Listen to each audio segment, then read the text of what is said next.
How is AI affecting artists in the music industry, artists in general? I'm going to attempt to make this completely idiot-proof. So, what I mean by idiot-proof, don't get offended. If you are, leave. I'm joking, stay. Being an idiot, the etymology of that is being so cognitively deficient, you're incapable of ordinary reasoning.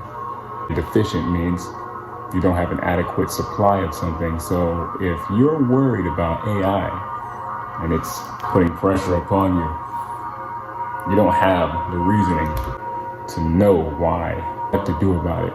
If it is a concern, you won't leave. If you're not an idiot, you're very smart if you stay. But if you do, go ahead, be my guest, idiot. I'm joking. So basically, I know as artists, we're no strangers to challenges of maintaining our mental health. It's kind of interesting because ASCAP, the Writers Association, they say that 70% of artists suffer from mental health. Some kind of bipolar is a big one. And we have the pressure to create, the fear of failure looms over us at times, it seems. And the constant comparison to others, that can take a toll on your mental health and well-being, and you're competing.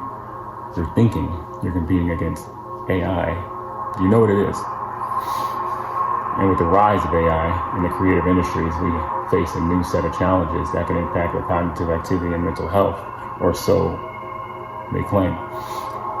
It's interesting how the writers in Hollywood just went on strike. You know what? Artificial. Keep in mind that the first word of artificial, the first three letters, art. So artificial means to create something from existing parts and pieces, existing elements brought together to create something cohesive. If it's meaningful enough, one might say it's art. So the artificial part of it is the creation. That's what we all do. Not an artist, you're still an artist in your own right, in the sense of you do shit every day and you put stuff together. Whether it's your outfit or to work or a meal preparation, you're a chef, you like to cook, artist making a song, new dance moves, life, a continuous cycle of art, everything we do. Intelligence would be a successful, put together, thought out plan, or somebody that thinks quick on their feet. People think of artificial intelligence, they don't have a clear frame of reference, like a picture in their mind, like what is that?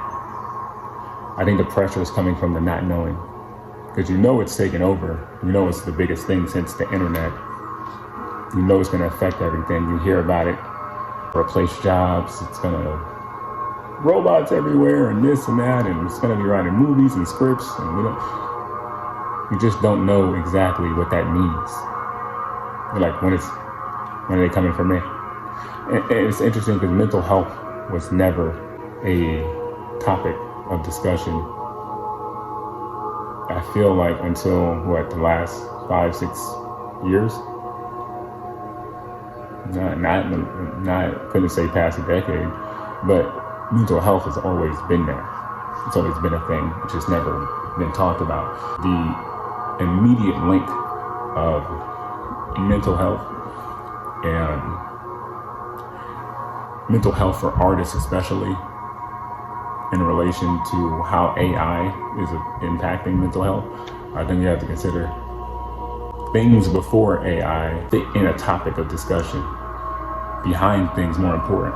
What about artists from fucked up homes and how that weighs on our mental health? Not having a family. The artists that are financially unstable feel they can't do anything else because they live and die for what they do, their passion, but it's not paying them, so they're suffering financially and they're homeless or they're barely getting by. What about the artists hooked on drugs? What about the artists in abusive relationships? Like, there's certain situations that artists go through that seems to be a traditional thing that we talk about in the industry. You hear about in songs. It's often real or comes from a real place, or it definitely comes from real people. There's a lot of things that plague mental health for artists that don't involve AI, and I think AI is just thrown into the mix as added pressure somehow. And if anything, AI provides a solution to assist artists in getting out of all the situations that I just mentioned. So the good news is AI can support mental health. So we have chatbots, we have virtual reality therapy. AI is providing new ways to access mental health support and resources, and combined with I'm not a official certified practitioner, but I've been studying Neuro-Linguistic Programming for 20 years. It's just a fascination of mine when it comes to having mental resources, a powerful tool to modify negative patterns and the positive ones to improve mental health. Neuro-Linguistic Programming, the idea that our thoughts and language patterns have a direct impact on our behavior and experience. By understanding and modifying these patterns, we can change the way we think and feel about ourselves and the world around us. I think we have to realize mental health is not a thing. Like when you say it, it's not like this thing you put on your shelf and you're like, there's mental health. Health is an ongoing process. Mental. So you're always thinking about something. You're always getting fed information in your subconscious you're not aware of that impacts how you make decisions on a conscious level since we were born. We just don't pay attention enough until something happens and it's clearly affecting us, so much so that people are able to tell and point it out easily. That's when the conversation comes into effect, when the conversation should just be happening. And doing writing music, riding a bike, working out, being a dad, being a mom, starting a business, trading crypto, whatever you want to do. But when you do those things really well, and all of a sudden things in your life are affecting you to the point you can't do nothing, way before you've seen it, the consequences of all those things, what they've done, but we've allowed it to happen because it was an ongoing process we weren't really familiar with, because maybe we didn't recognize the signs of the energy vampire. Maybe we didn't recognize the signs of burnout. Maybe we didn't recognize or understand certain emotions because we're always moving so fast in this society that moves at the speed of the internet. It tries. I think us trying to keep up with the flow of how fast information moves is a big pressure on us because we can't keep up. That's one thing about AI. It's not smarter than a human, but it's faster. So everything that it took, all the years, say you're 30, all that information you've learned from being born to age 30, took you 30 years, AI can learn all that data and information that you've learned maybe a minute or two. So it's just faster. It's not smarter. But we can use that as an extension of our efforts to get shit done. So there's what is it? I took some notes so we can make some examples.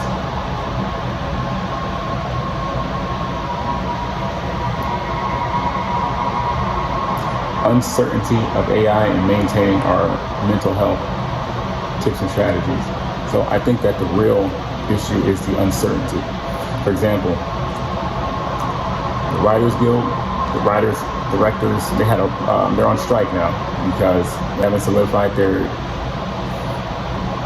union agreement, and they definitely want the union agreement because it protects them from things like AI and other things. But I'm sure AI is a driving force, especially right now, to get things done, and a reason for outrage, because if you use AI, then you know that a script can be generated in seconds of just about any length.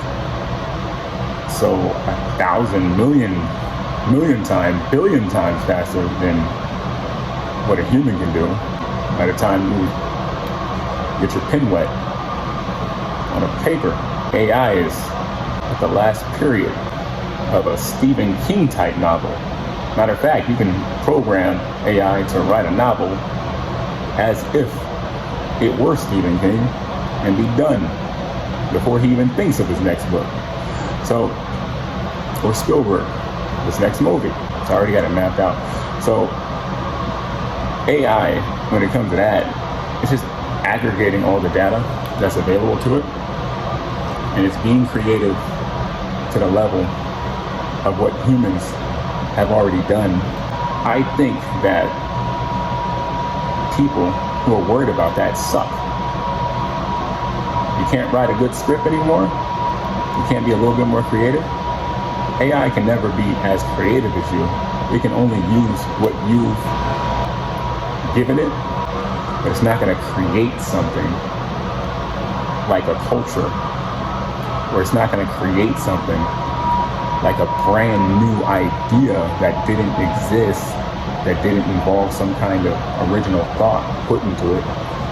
It has to take all of the data that you give it and that it can analyze and come out with these songs that it writes, or the scripts that it writes, or essays, or the dissertations, or any speech. The second you stop producing content, AI has a limit of the content that it produces. So I personally think that if people, such as artists, are afraid that AI is going to replace them, those artists are not good enough, or they're not creative enough, or they've reached a limit to their talent and they're not willing to push further past the limit to break into a new boundary of creativity that the AI hasn't reached yet. Because it can be done. But who's really committed to that kind of art on that level?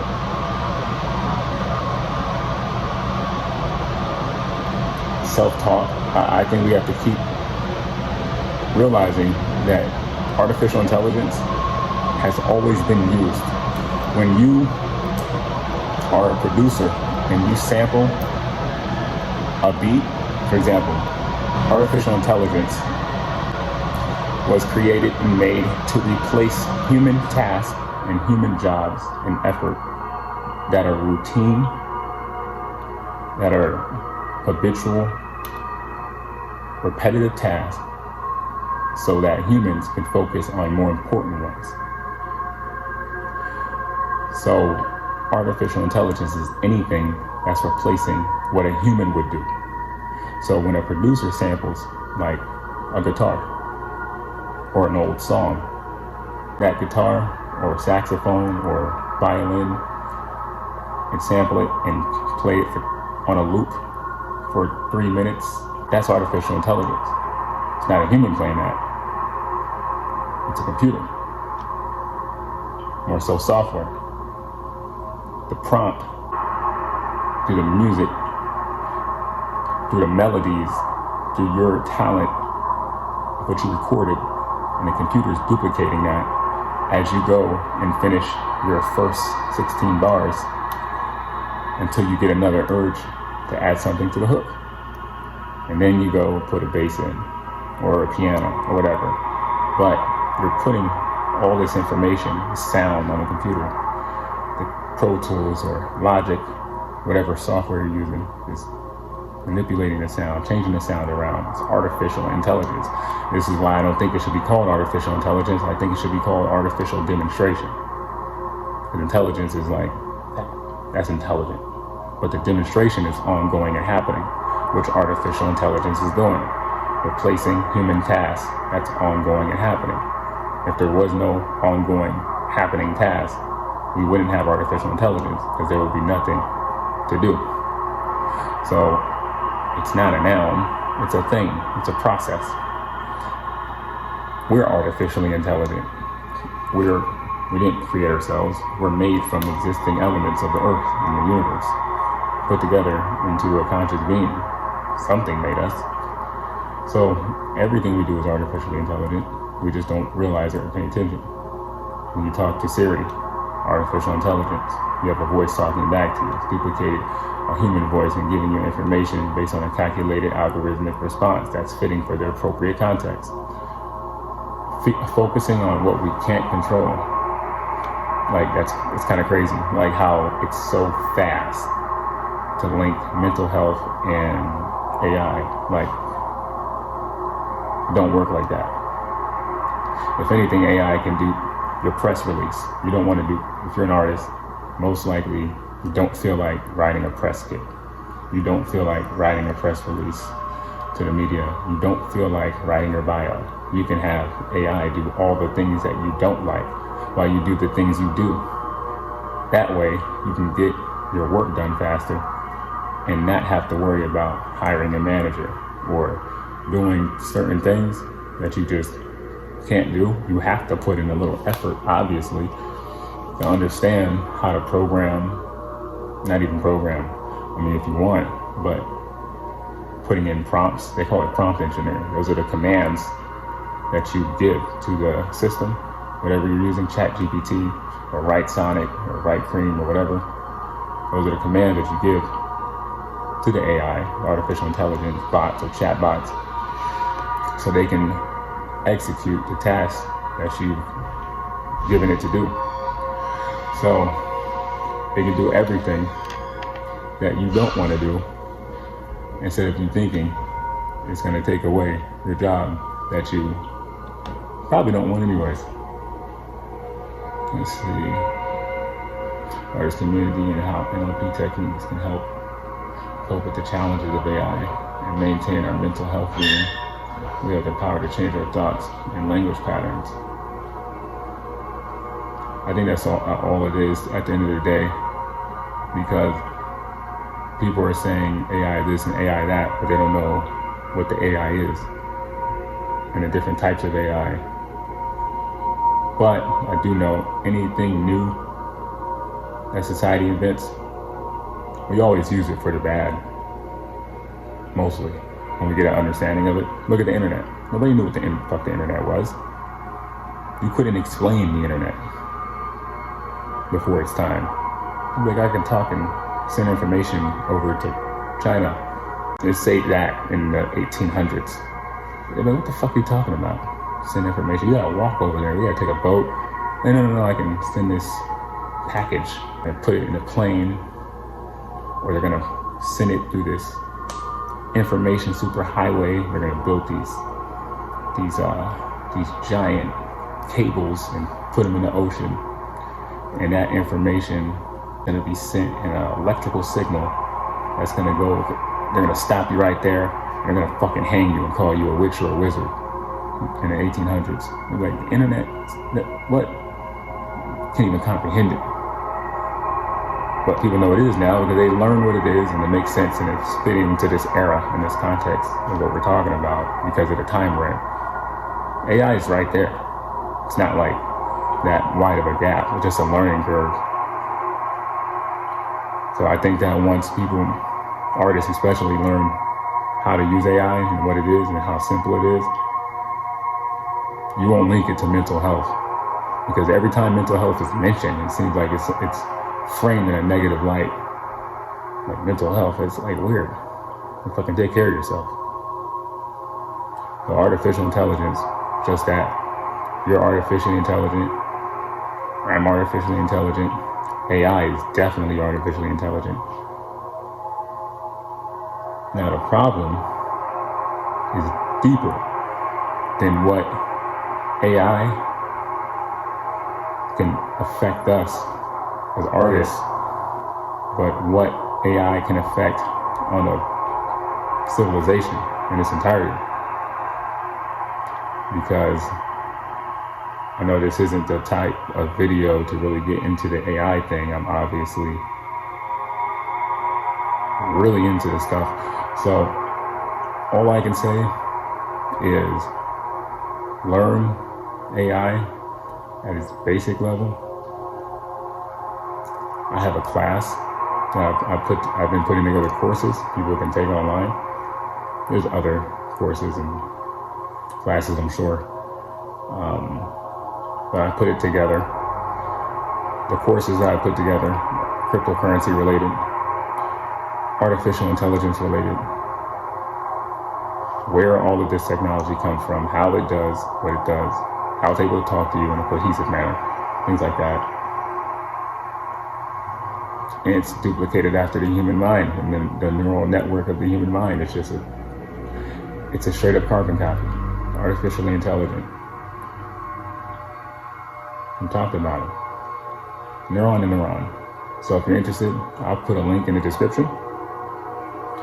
Other than that, and there'll be more courses. There's only like 1 or 2 up, but I'm putting them together in a way people can understand it and retain the information. Because I feel like people forget shit. I don't want people to forget shit. I want them to use shit. So the knowledge I do have, I'm gonna package it up nicely so you can open it, be surprised, and go out and play with it. Until then, count up.